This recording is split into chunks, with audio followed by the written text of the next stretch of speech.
Hello again. So today's video will be a T70M from Miniart in 135 scale. I think I might have built something from Miniart before, but it's been a long time. This is an old Russian tank prior to when they had the T-34s and KV-1s. So we'll take a look at this out of the box, and please like and subscribe to my channel and click that bell so you can see when I upload more videos. Thanks for watching. So this is the T70M Soviet light tank from Miniart in 135 scale. It has nearly 400 parts, 356 plastic, 45 photo etched. I think most of the parts are the track. So let's take a look at the instruction sheet. You see here, it has 4 single piece track trees. Here's a few parts. Here's the suspension, the wheels, sprockets, and the arms. And this is the rest of the parts for the tank, the turret, hull, fenders, details.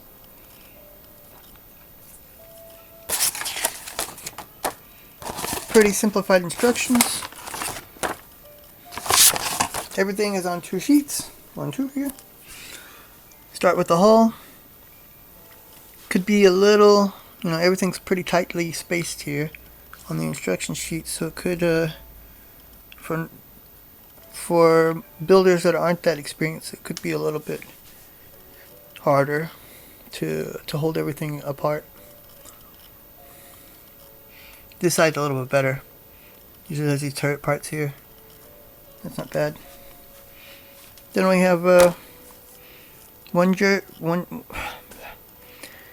version from 1944, Belarus. Another version here from 1942, 2nd Tank Corps. I usually translate these so I know what they say before I translate all of them that I've used. And I was planning on making some little signs and going to put the quote, what they say on the signs when I get it all set up. So we have a lot of different versions here. There's like 7. Plus 2 on the other side. Yeah. Autumn 1942. 1st Guard Mechanized Corps, the River Don region, December 1942. Unidentified Soviet tank, spring 1943. Unidentified Soviet tank, spring 1943. Region of the Ponil Station, Orlov, Kursk Battle, 3rd Tank Corps, July 1943. Eastern Front, Kharkov, winter 1943. So there's a lot of choices to build. You see, most of the tank parts are on this tree. It's pretty. It says it has a lot of parts, but all the parts that it says are here.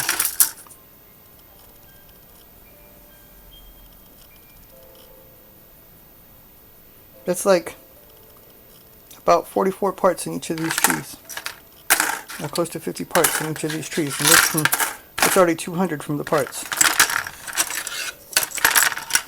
And there's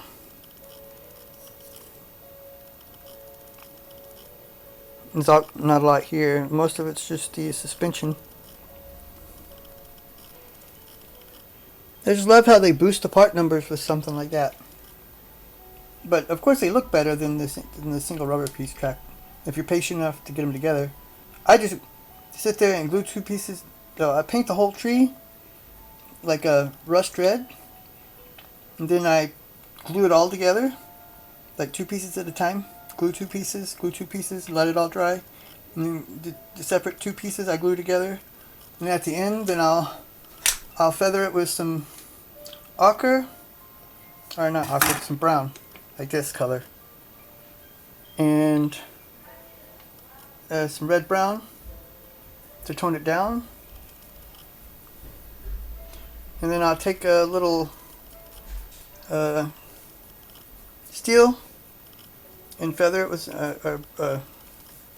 some steel to show where the parts have been worn. I've seen some modelers paint the whole track silver, and I've never seen. I was on tanks for 8 years. I've never seen a track that was silver. They're always rust. I've also seen somebody paint the tracks gloss black, and I have seen that, but it was in a museum. Any tank that's being used is going to have rusty tracks. And the only part that'll be black on them is if the tank has track pads, then they'll be a flat black or rubber color. Well, this the parts look pretty good. I don't see flash. I also didn't. There's some pin marks here. Well, not pin marks. It's a little flash where the pin marks were, but it was molded pretty good. There's a couple small pin marks here, but they're easy enough to take care of. Here on the support rollers is more, but they're so close to the hole that it's not much of a problem. You can cut the big part off and leave the rest. See, here's another bit of flash where the pin was, but it comes off easy enough. A little sanding there, not bad.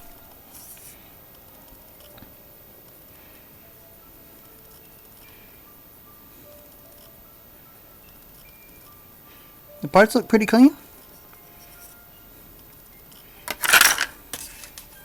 The hole looks pretty clean too, but I don't see much. I don't see many rivets here. I don't know if they had a lot of rivets. Here, around this panel, some rivets. Around this panel's not any.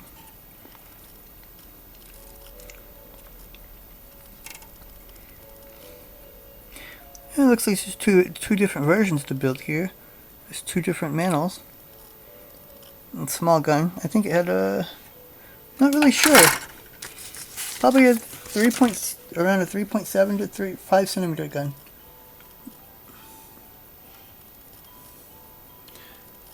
Let's take a look later and see what kind of gun it had.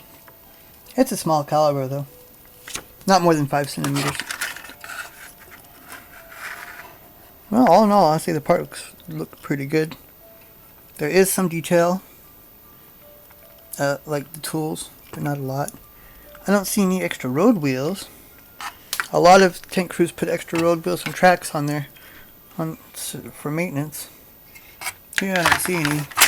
Back then, it's hard to tell. They were in a war. Maybe supplies were low and they didn't have a lot. This looks like a very buildable kit. It might be able to, it might need some extra detail. But all in all, I would say it'll turn out pretty good.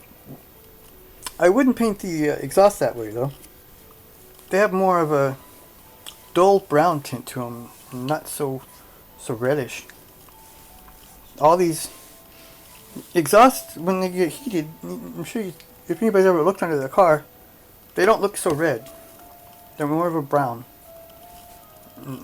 I've never seen any exhaust turn the color like that.